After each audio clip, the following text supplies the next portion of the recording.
When I opened my ice cream store 10 years ago, I had no idea how to use a commercial ice cream machine. I was a lawyer. So in this video, I'm going to break down how you use a commercial ice cream machine and what you need to know before you buy one. Okay, welcome to the back of the store. This is where we make all of our ice cream, and this thing here is the most important piece of equipment we have in our store. That's our ice cream batch freezer, and since we've had it, this machine has probably made millions of dollars of ice cream. It is the workhorse, it is the heart of the business. Without this, we couldn't exist. So I'm going to break down exactly how it works and what you need to know. So let's begin. So how does a commercial ice cream machine even work? So this is it. You see, it is a pretty simple machine. There is the freezing cylinder here. The rest of it is pretty big. There's the switch to turn it on and the switch to freeze it. Essentially, what is happening when you're making ice cream is this cylinder here freezes cold, like super, super cold. And your ice cream mixture, as it goes in, will freeze a frozen layer along there. And then you have these scraper blades that come along and they scrape off that layer. They allow another layer of ice cream mixture to freeze, and that keeps going and going and going until your whole mixture is frozen. So you're creating teeny tiny ice crystals as that freezer mixes and freezes. That scrapes off until the whole thing becomes a whole collection of ice cream crystals. And ice cream crystals is really important because that is what makes your ice cream smooth and a silky texture. It's a simple piece of equipment, but the most important thing is your recipe because that determines how it freezes. Let me show you exactly how I put it all together. So these are the parts for the ice cream machine. You have the door, which goes on it, that keeps it nice and solid and frozen. We have our beater blade. We have our scrapers. We have our latch for the door, some metal bolts, super important, 4 springs, and another 2 bolts. Let's put it together.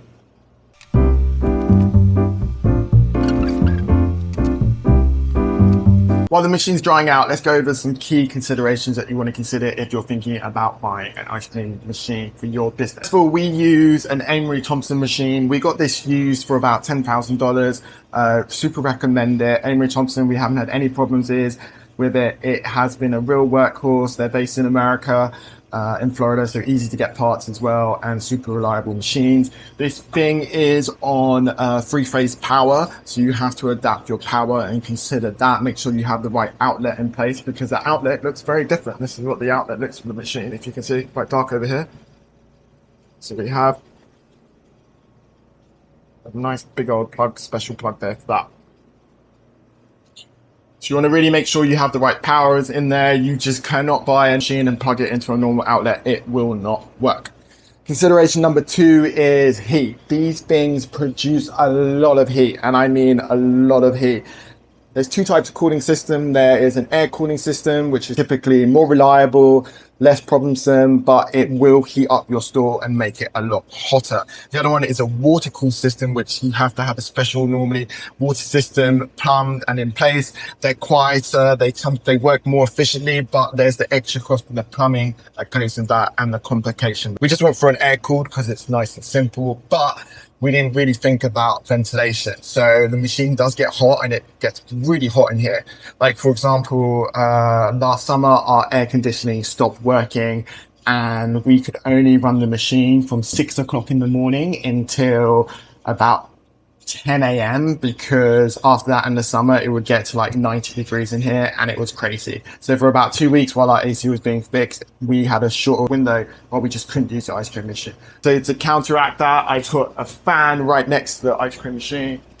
So the fan is super essential. It helps the machine stay cool so we can run ice cream for it for longer. It helps me stay cool and it helps distribute air. So if you're thinking about it, make sure you have enough air. You also want to make sure you have enough gap all around your machine for the air to circulate. If you think about buying these, make sure you have space, make sure you have air. We're in a super small kitchen. That was definitely a mistake we made. Consideration number 3 is your unit capacity. So this does about 1.5 gallons every 15 minutes. That's the max that cylinder will make.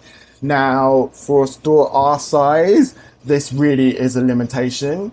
We really need to have the machine the next level up, or probably the next 2 levels up. It means like making 3-4 buckets of ice cream can take like an hour and a half. Which is quite a long time. We have a bigger machine, we could really be way more efficient. We haven't changed because we just don't have the room here at the moment or the space for a bigger machine. So we currently are still using that. If I had a bigger space, I would get a way bigger machine. I think that would really help with production and our unit economics. So make sure you get a big enough machine. This one is freestanding, so we have to have the stand go on top. They are extremely heavy, like extremely heavy. It took a crew of 6 people. Someone was doing decorating next door, and we took all the painters and we had to help them carry us in. It took 6 people to carry this thing in. It is like crazy heavy. So you're not going to be able to pick it up yourself. Think about that, where you're going to place it, because that's normally where it's going to live for the rest of its life. Otherwise, super easy to maintain. You want to keep it lubricated, use FreeSafe lubricant on it, on that. But that's essentially all you really need to know about ice cream machine. I'm going to put together some ice cream and show you how you make it and turn it on, and we'll go from there.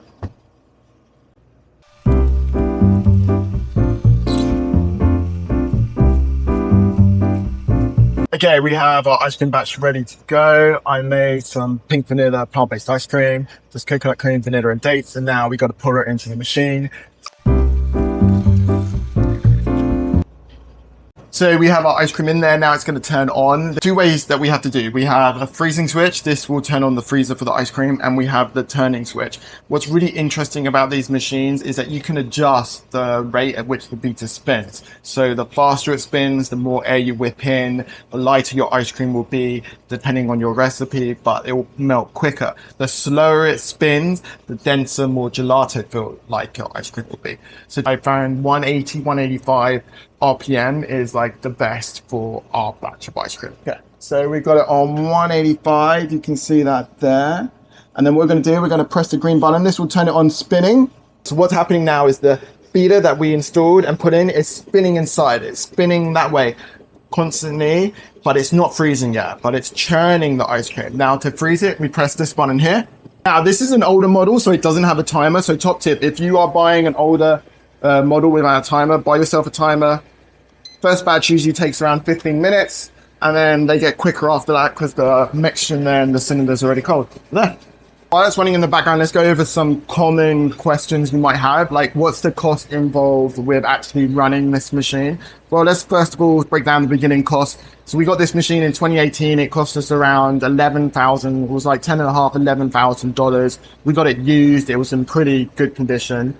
Running costs, the main thing is servicing. New gaskets, new beaters, new scrapers. You want to sharpen your scrapers ever so often because they can get dull and it struggles to do the ice cream afterwards. You'll notice it because it takes longer to freeze and churn. New gaskets, your FreeSafe lubricants to lubricate it, regular servicing every 6 months to a year. You can buy special like winter packs if you're not using it in the winter to help service it. And the main thing is electricity costs. It does use more electricity, and that is probably the biggest cost involved. But given that it's what we need for our store to exist, it's definitely worth it. But I would say overall, since 2018, since we've had it, I have had, touch wood, no problems with the machine. Like I said, it's made like millions of dollars of sales, of gross sales of ice cream for us, and has been super reliable and dependable. So I can't speak about other brands, but Emery Thompson, I have been super impressed with. It's not sponsored or any shape or form, but yeah, that's everything you need to know about our ice cream machine. Our 15-minute timer is up. I got my bucket ready. Let's take out the ice cream. To take out, super simple. We're just going to turn it off. We're going to keep it spinning. We open the door slowly, and out comes our ice cream. So this, you can see, is about 1.5 gallons of ice cream, a little bit gap on top so we can close the lid. And that's a full batch of ice cream. Then we pour another batch in and another 15 minutes, and then it's ready to go.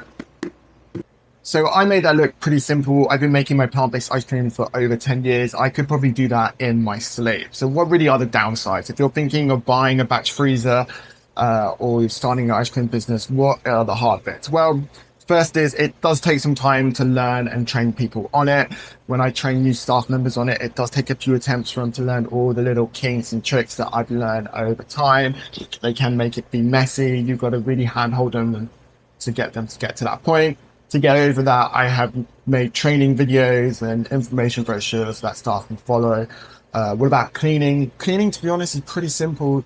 It's basically washing it out with water, taking it apart, sanitizing it, letting it dry, and leaving it to the next time. The machine really isn't that complicated. The complicated part is coming up with your recipes to make sure that they work in that machine. Often you don't know if your ice cream is going to be good or not until you've taken it out and you've let it set and freeze. Because whilst it may taste great when you first made it before you put it in, when you let it freeze, it may freeze so hard that it becomes unscoopable. That's happened to me before. I've had an amazing tasting flavor and then we just couldn't scoop it because it was too hard, or it ends up being too soft and you can't scoop it. So the batch freezer isn't the hard bit. The hard bit is your recipes. And at the end of the day, that is what really is going to distinguish you from other ice cream stores.